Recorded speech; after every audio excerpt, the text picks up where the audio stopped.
From canal blockages to microchip shortages, the past year has shed light on holes in the supply chain and put a squeeze on industries far and wide.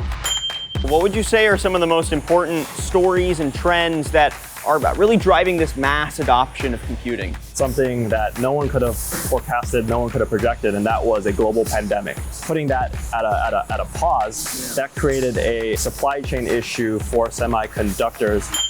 Intel is leading the largest private sector investment in Arizona history with the launch of its 2 new chip factories. Can you offer some perspective on the background behind this investment into localized semiconductor fabrications? The concentration of supply of semiconductors in one part of the world really puts our entire global supply chain at risk. And this is really where Intel has come in with big bets to right this ship.